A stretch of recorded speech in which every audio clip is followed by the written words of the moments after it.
আমাদের ভালো লাগাতে সকলকে অনেক অনেক অনেক স্বাগত জানিয়ে আমার আজকের গল্প আরম্ভ করছি।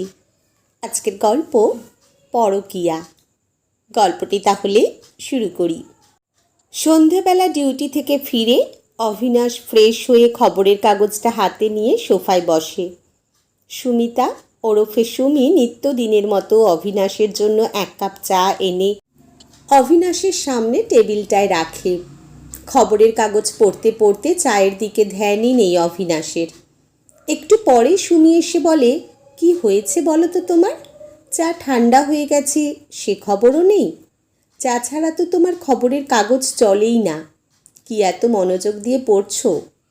অভিনাশ খবরের কাগজটা চোখের সামনে থেকে সরিয়ে একবার চায়ের কাপে চোখ বুলিয়ে বলে, এই যা, খেয়ালই নেই দেখো তুমি কখন এসে চা দিয়ে গেলে।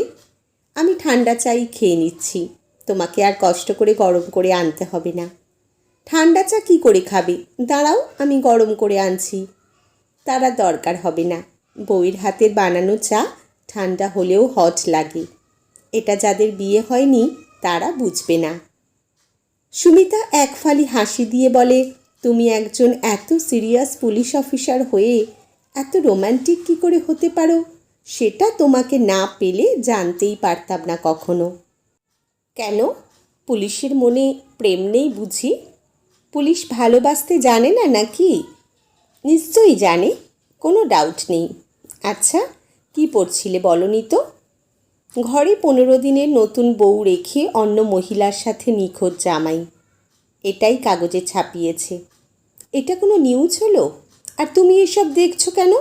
সাংবাদিকদেরও বলিহারি, দেশে এত ভালো ভালো খবর থাকতে এইসব ছাইপাশ ছাপাতে হয়। এসব দেখে দেখেই আরও 10টা লোক শিখে খারাপ হচ্ছে। অভিনাশ ঠান্ডা চায়ের কাপে চুমুক দিয়ে বলে, ওদের আর কী দোষ বলো? ওদের তো কাজই এটা, কোনো খবর পেলেই হলো, ছাপাবেই। এসব নিউজ দেখলেই কি আর সবাই খারাপ হয়ে যায়? যারা খারাপ হওয়ার এমনিই হয়। ভালো মানুষদের জীবনে এইসব নিউজ বলো আর সামনাসামনি বলো, প্রভাব পড়ে না।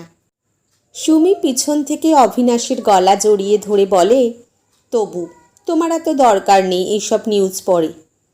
তুমি শুধু শুধু ভয় পাচ্ছ। আচ্ছা, নিউজ না হয় না পড়লাম, তাহলে যেগুলো আমার চোখের সামনে ঘটে আর যেগুলো আমার ডিউটির মধ্যে পড়ে। ও হ্যাঁ, তোমাকে তো বলাই হয়নি, কালকের একটি ঘটনা, বউকে অবৈধ সম্পর্কে সন্দেহ করে বেদম মার। বউ পুলিশ কেস করেছে ছেলেটির নামে। আমাদের তো ডিউটি পালন করতেই হবে। ছেলেটিকে থানায় নিয়ে আসি। বউয়ের দাবি অকারণেই সন্দেহ করে স্বামী তাকে মারধর করে। আজ ব্যাপারটা বাড়াবাড়ি হয়ে যাওয়ায় বাধ্য হয়েছে থানায় জানতে।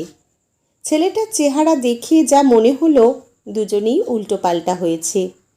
ছেলেটার মুখে হাতে নখের অনেক আঁচড়ের চিহ্ন ছিল। বউটারও দেখেছি চোখের উপরে কপালের দিকে কেটে গেছে অনেকটা। শুধু সন্দেহ করেই এত বেড়েছে? বউয়ের নাকি কারোর সাথে সম্পর্ক আছে। এই সন্দেহ নিয়েই মাঝে মধ্যে ক্যাচাল ঝগড়া হতো। ছেলেটি বলছে বউকে কিছু জিজ্ঞেস করলে নাকি সত্যি বলে না। তার মানে সত্যি সত্যি পরকীয়া? প্রমাণ নেই তো কিছু। কি বুঝলে? আজকালকার দিনে মানুষ বোঝা বড় দায়। তা যা বলেছ। বাচ্চা কাচ্চা নেই তাদের? একটি 2 বছরের কন্যা সন্তান আছে। স্বামীর সন্তান থাকতেও পরকীয়া? এমন বউকে তো ফাঁসিতে ঝোলানো উচিত। কাল রাতে সুইসাইড করেছে। হ্যাঁ, কি বলো? কাল 1 ঘন্টা পর নিজেই এসে স্বামীকে ছাড়িয়ে নিয়ে গেছে থানা থেকে। তারপর রাতে ঘুমের ওষুধ খেয়ে সুইসাইড করেছে। দুজনের মধ্যে কথোপকথন চলতে চলতে হঠাৎ সুমি একটু অন্যমনস্ক হয়ে পড়ে। অভিনাশ সুমির চমক ভেঙে দিয়ে বলে, তোমার আবার কি হলো? না, ভাবছি। আচ্ছা, হতেও তো পারে ছেলেটির সন্দেহ মিথ্যে। শুধু শুধু স্বামীর সন্দেহের শিকার হয়ে কত কষ্ট পেয়ে বাধ্য হয়ে সুইসাইড করেছে।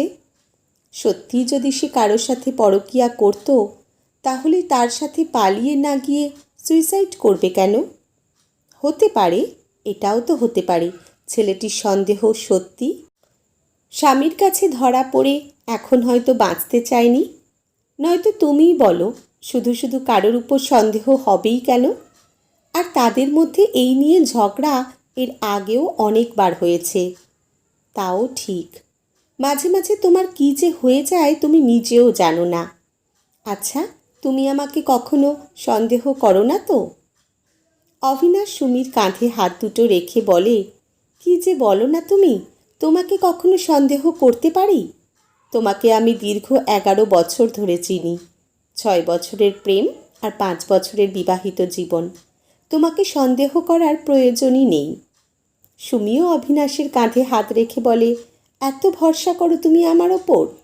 যদি কখনো তুমি আমাকে সন্দেহ করোই, তাহলে তার আগেই যেন আমার মৃত্যু হয়।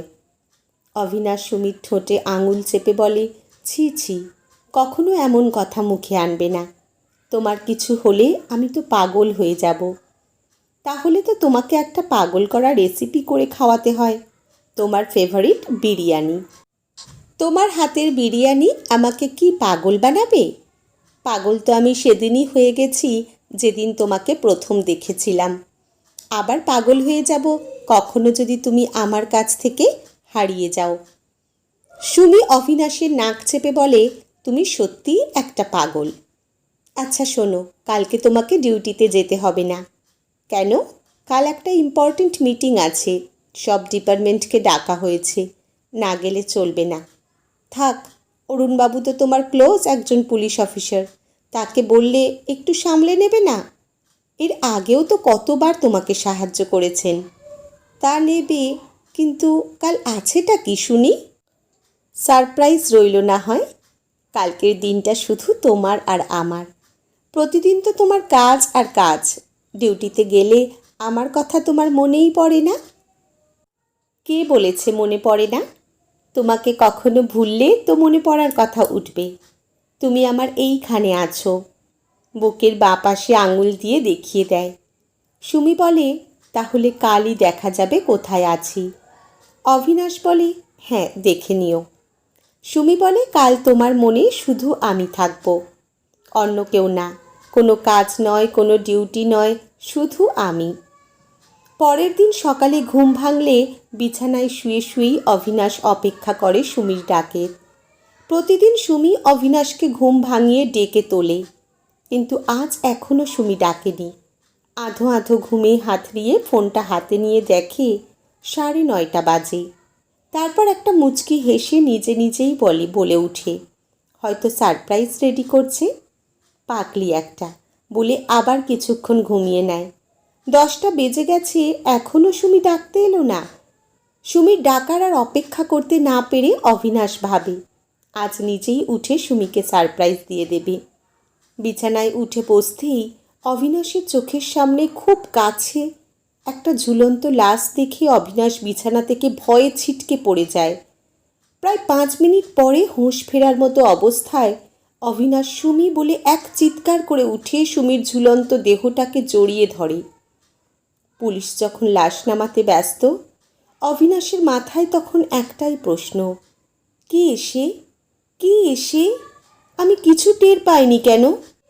আমি কিছু বুঝতে পারিনি কেন?